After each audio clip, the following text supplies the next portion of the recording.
Bienvenidos a Herculano. Al igual que Pompeya, Herculano es una oportunidad única de trasladarse al pasado romano, pero no desde un museo o exposición, sino desde los mismos espacios donde vivieron las personas de esta civilización. Recorreremos sus calles, nos adentraremos en sus casas y conoceremos sus vidas. En muchos de los edificios se conservan las dos plantas intactas y en el interior de algunos de ellos se puede contemplar la decoración a base de frescos y mosaicos. Este conjunto arqueológico se puede visitar junto con una de las más lujosas y míticas villas romanas, la Villa de los Papiros. Se encuentra en una zona alejada de la ciudad muy cercana al mar. Era nada más y nada menos que el lugar donde se retiró el suegro de Julio César. La comparación con Pompeya será constante y nos podrá saltar la pregunta sobre qué tiene de diferente. Pues bien, a pesar de ser unos restos arqueológicos menos extensos, aquí podemos ver que se encuentran en mejor estado de conservación que los restos de Pompeya. Se estima que tendría unos 4.000 habitantes en el momento de la erupción. Podremos visitar aproximadamente una quinta parte de las 20 hectáreas que tenía como superficie total. A unos 10 kilómetros se encuentra el volcán Vesubio, que provocó la catástrofe que acabó con la ciudad en el año 79 después de Cristo. Durante mucho tiempo, Herculano y las otras ciudades que fueron devastadas solo quedaban en mapas y documentos. Mucho tiempo después, se descubrió y se pudo comprobar que se conservaba una parte importante tal y como quedó en aquel fatídico momento. Aquí visitaremos los edificios públicos, las calles, las casas de sus habitantes y hasta las tiendas donde compraban. Una vez pasemos la zona de la venta de entradas, accederemos por un túnel como si fuera un túnel del tiempo para llegar a una pasarela elevada. Lo primero que encontraremos si miramos hacia abajo frente a nosotros son unos grandes arcos. Se trata de los almacenes y el refugio de las embarcaciones del antiguo puerto de la ciudad. Esto nos podrá sorprender porque el mar está más lejos ahora, pero antes estaba mucho más cerca, y fue la acumulación de material de la erupción la que provocó que creciera esta distancia. La línea de costa llegaría a la parte inferior de los arcos sin penetrar en el interior. En esta zona se encontró en 1982 una embarcación romana de 9 metros de longitud en la que se hallaba un remero y un soldado con 2 espadas y una bolsa de monedas. Pero el hallazgo más singular fue el que se produjo 2 años antes. Unos 300 esqueletos fueron hallados con sus pertenencias más valoradas. Hoy en día, gran parte permanece aquí. Al parecer era un grupo de personas que intentaba ponerse a salvo de los efectos de la erupción. Fallecieron por las nubes de gas que alcanzaron grandes temperaturas. Lo curioso es que son sobre todo mujeres y niños. Se especula si era costumbre ante los terremotos que mujeres y niños de la ciudad se protegieran bajo los fuertes arcos. Sobre estos almacenes está la llamada terraza de Marco Nonius Balbus, que visitaremos a continuación. Aquí se encuentra el altar funerario, recubierto de mármol, que por mandato del Senado de Roma fue dedicado al senador local Marco Nonius Balbus. Era pretor y procónsul de la provincia de Creta y Cirene, tribuno de la plebe en el 32 a.C. y partidario de Octavio, el futuro Augusto.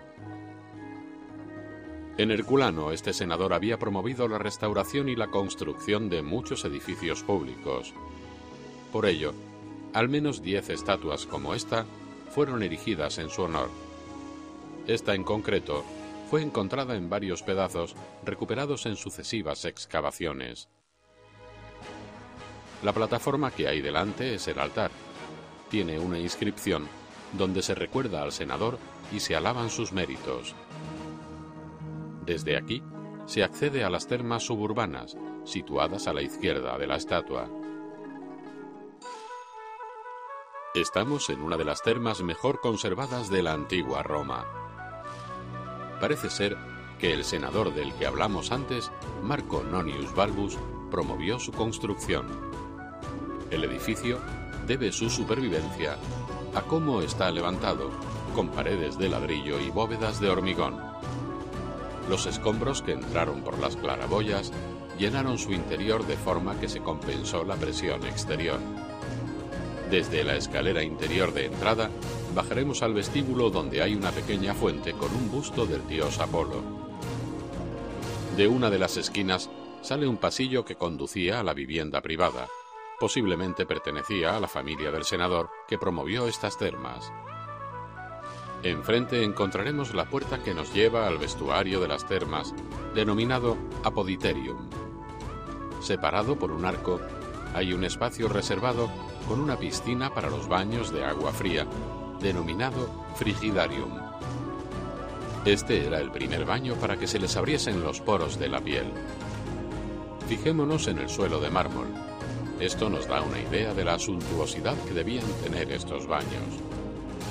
Las paredes también conservan parte de la decoración. Desde aquí se accede a la sala de agua templada, el llamado Tepidarium. Hacia la derecha está la sala de agua caliente o Caldarium, y a mano izquierda hay otra sala con una gran piscina climatizada. Tenemos que advertir que casi todos los nombres de las casas son inventados y aluden a lo más característico de estos hogares. Es una forma de nombrarlos de forma sencilla y recordable. La casa de los ciervos era una vivienda grande, de un gran señor del que conocemos su nombre, Quintus Granio Verus. Se supo este dato al descubrir un pan con un sello. Los panaderos solían marcar sus panes con su marca. En este caso sabemos que era un esclavo liberado llamado Celer, que perteneció a la persona antes mencionada. Un pequeño atrio o entrada nos lleva a las diferentes habitaciones de la servidumbre, además de a la cocina y a un dormitorio. En este último se conserva una decoración mural extraordinaria y un suelo de mármol. Llama la atención el gran jardín, centro de las casas romanas. Aquí podemos ver varias mesas circulares de mármol y unas estatuas de unos ciervos perseguidos por una jauría de perros que dan nombre a la casa. Además hay una estatua de un sátiro con un odre y otra de Hércules borracho. Las piezas que vemos ahora son copias de las originales encontradas. Pasando por las diferentes zonas, nos podemos hacer una idea de la suntuosidad que debió tener esta casa y de los vivos colores de su decoración. Aún quedan parte de los frescos, los estucos y los mosaicos. Salgamos por donde hemos entrado y visitemos la casa de enfrente. Es la casa del relieve de Télefo. Esta es una de las casas más grandes descubiertas en la ciudad. Tiene una superficie de unos 1.800 metros cuadrados. Tiene 3 pisos y se especula que podía pertenecer a nuestro ya conocido senador Marco Nonius Balbus. Se ha concluido esto porque esta casa tenía una entrada privada a las termas contiguas, lo que parece lógico si la casa pertenecía al promotor de este edificio público. En su construcción hay un intento de tener el mayor número de habitaciones con vistas al mar. Lo que podemos ver hoy del edificio es una reconstrucción de la casa concebida por Amedeo Maiuri entre 1934 y 1936. Aunque la reconstrucción de la casa es impresionante, es en parte falsa, particularmente en el área del atrio o entrada. Como veremos en más partes de Herculano, los ciudadanos tuvieron que reconstruir sus casas 17 años antes, ya que en el año 62 hubo un terremoto. Se ha recreado la decoración a base de discos de mármol, cuyo nombre es Osculum. Se colgaban como ofrenda a varias divinidades, en conexión con festivales y otras ceremonias. Con el viento se movían, oscilaban. Este último verbo deriva de estos discos. En el peristilo encontraremos también la copia del relieve que da nombre a la casa. Fue hallado fuera del peristilo y representa a Aquiles en presencia de su madre Tetis. La escena de la derecha es como cura la herida del rey de Misia, Télefo, a cambio de que el rey muestre a los aqueos el camino a Troya. En la guerra de Troya fue herido sin que pudiera curarse. Télefo consultó el oráculo y le dijo que su herida sólo sanaría si era curada por el mismo que la había causado. Así que Télefo viajó disfrazado de mendigo. Allí encontró a Aquiles y le curó aplicando sobre la herida su propia lanza. A cambio, Telefo indicó a los aqueos el camino adecuado para llegar a Troya. Los romanos fueron, entre otras cosas, unos excelentes planificadores. Por ello, las ciudades tienen un aspecto regular si atendemos al orden de sus calles. Si observamos el plano, nos daremos cuenta de que son ortogonales, es decir, se cortan en ángulo recto. Las calles con dirección norte-sur, las más largas, eran denominadas como cardo. Las calles con dirección este-oeste, las más cortas, eran llamadas decumano. Esto se repite en todas las ciudades romanas y permite una mejor organización de la ciudad, así como calles por donde el viento ventilase los olores de la ciudad, que debían ser muchos. En cuanto a la orientación de las calles de Herculano, nos podemos dar cuenta de que no son exactamente como acabamos de decir, sino que varía, estando en realidad en diagonal.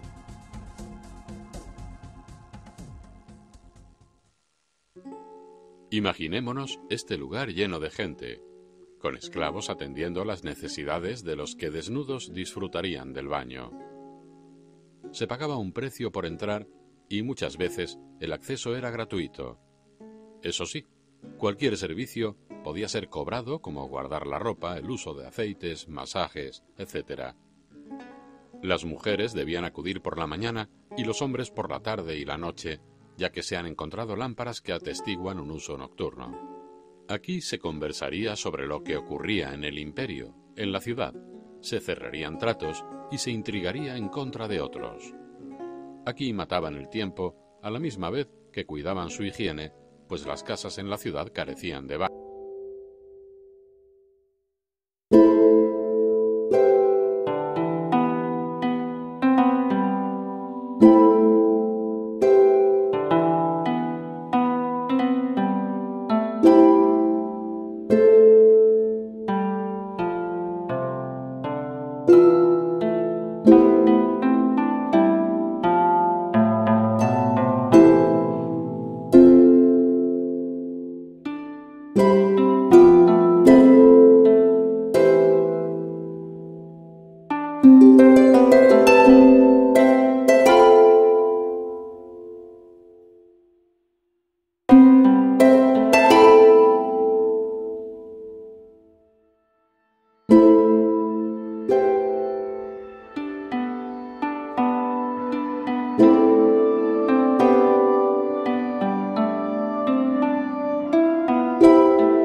Debido a que se encontró una pintura representando a este personaje detrás de la barra que alejaba el mal de ojo a su dueño.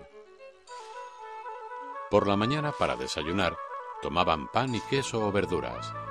También se consumía lo que había sobrado de la cena del día anterior. No existía la idea del almuerzo, pero sí que tomaban algún tentempié, como pan con pescado frito, huevos, aceitunas, embutidos, dulces o fruta. No solo había tiendas en los edificios, también había vendedores ambulantes. Sobre las 4 de la tarde cenaban, concluyendo por la noche. Esta comida constaba de entrantes a base de huevos y aceitunas, después pasaban a la carne y el pescado relleno y terminaban con un dulce y fruta. La vajilla consistía en cuencos, jarras, tazas y no era común tener cubiertos, pues la gente comía con las manos. Sin embargo, se han encontrado cucharas y cuchillos. Los tenedores no existían. Unos cuencos pequeños con agua servían para que los comensales se lavaran las manos. Los platos favoritos eran la carne especiada y los pescados de río o de mar fritos, hervidos o al horno y servidos con una salsa. El vino era la bebida más común y era más fuerte del que conocemos hoy. Como hemos comentado, antes se diluía con agua y se añadía miel y especias.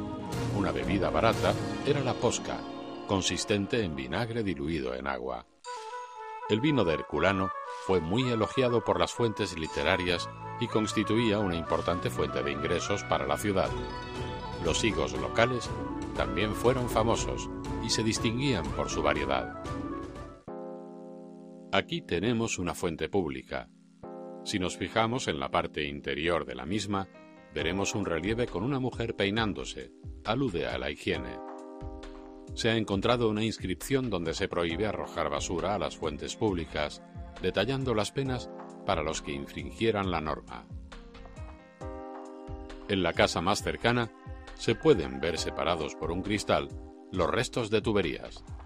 También los tenemos en el suelo. Había casas con agua corriente llevada por gravedad. También se han descubierto al menos 3 termas o baños públicos y muchas letrinas. Vayamos ahora al Colegio de los Augustales. Estamos ante un edificio público de gran importancia para la ciudad. Los Augustales eran los adeptos al culto imperial reunidos en un colegio sacro. Aquellos que no podían tener acceso a la magistratura, es decir, tener un cargo en la ciudad, encontraban en estos colegios una manera de escalar socialmente. En esta situación se veían los libertos, es decir, aquellos que habían sido esclavos, pero ya no tenían tal condición. El edificio es un gran cubo con 2 plantas. Su aspecto exterior pudo ser de yeso y pintado de blanco a juzgar por algunos restos que aún quedan, pero esto es solo una hipótesis. Si penetramos en el interior, encontraremos que la planta baja es una gran sala hipóstila, pintada de blanco. Servía para las reuniones públicas. Subiendo por una escalera externa, se accedía al matroneo, donde desde 4 ventanas se podían seguir los actos que se celebraban en la planta baja. En una de las paredes hay una inscripción. Se encuentra en la parte izquierda de la pared de la puerta por la que hemos entrado.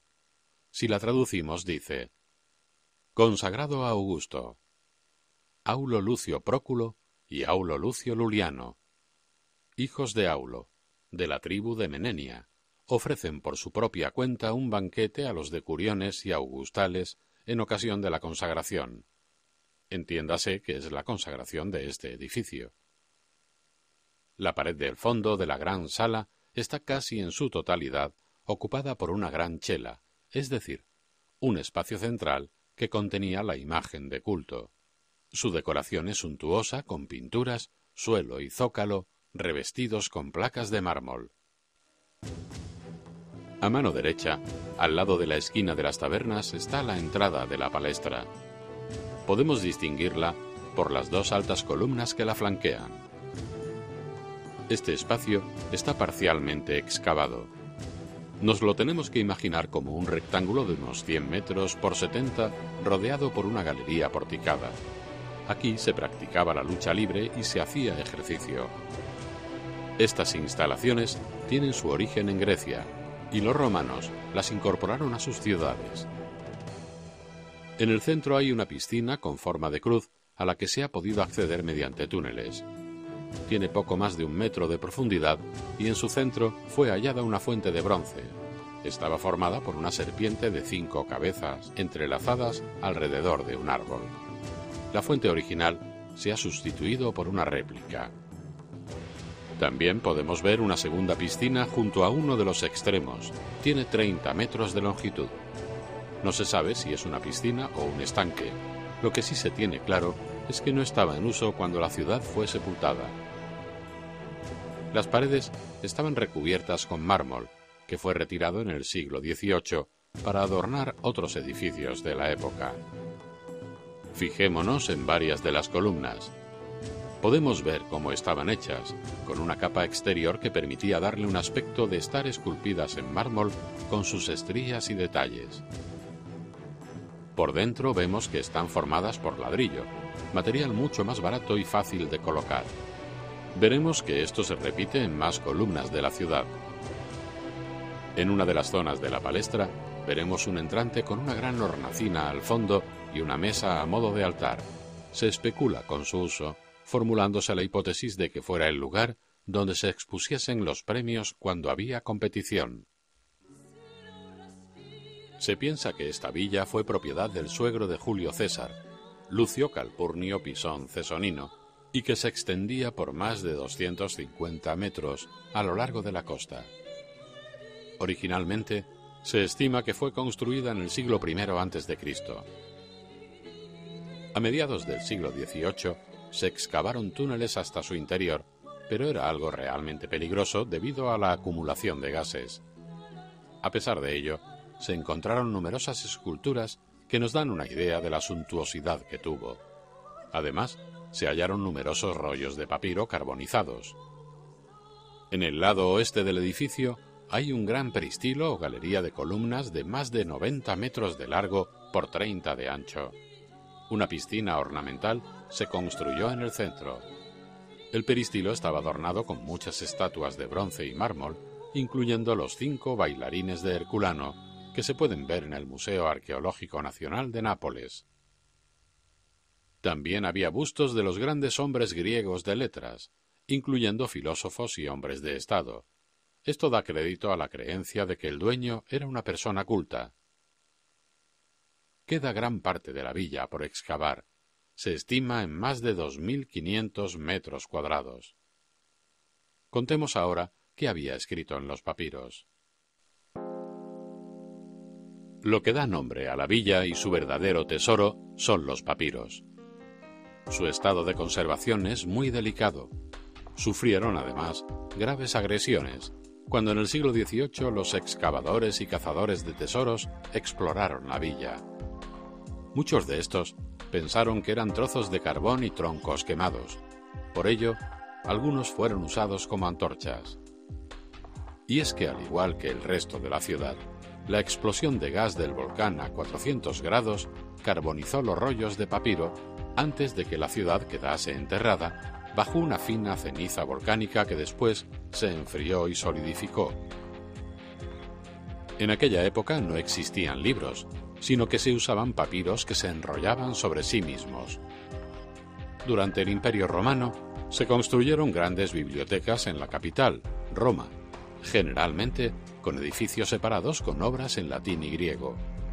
Un catálogo de edificios de Roma desde el 350 después de Cristo enumera 29 bibliotecas públicas en la ciudad, todas ellas perdidas ya. Algunos estudiosos estiman que conocemos muy poco de las obras principales de la literatura clásica. Por ejemplo, de la historia de Roma de Tito Livio, 3/4 partes están perdidas, o del poeta Sófocles, solo sobreviven 7 obras enteras de las 120 que escribió. Unos 2.000 rollos han sido recuperados de la villa y se han desenrollado más de 1.600 papiros. Son, principalmente, obras filosóficas en griego, muchas de Filodemo de Gadara, identificado como el autor de 44 rollos y probable autor de otras 120 secciones. Ya unos días antes se habían sentido temblores en esta zona dominada por el Vesubio, pero esto no era nuevo para los habitantes. 17 años antes, un terremoto dañó las ciudades cercanas y la propia Herculano. A primera hora de la mañana del día 24 de agosto, se desgarró la cima del monte. Una columna de humo empezó a salir del Vesubio. Plinio el Joven relata todo lo que sucedió, contando que hubo una lluvia de piedras y ceniza que oscureció el cielo. Además, gran cantidad de rayos caían de las nubes. Los habitantes de la ciudad se refugiaron. Pensaban que iba a suceder como otras veces y que por tanto aquello pasaría. Pero la situación de ese día era muy distinta. Pronto las calles se inundaron por torrentes de lava y no se sabía si caía del cielo o brotaban de la tierra. Una luz de fango, mezcla de ceniza con lluvia y lava, caía sobre Herculano, inundaba sus calles, cubría los tejados y entraba por puertas y ventanas. Se estima que fueron 24 horas de erupción volcánica en las que 25 metros de lava cubrieron para siempre la ciudad de Herculano.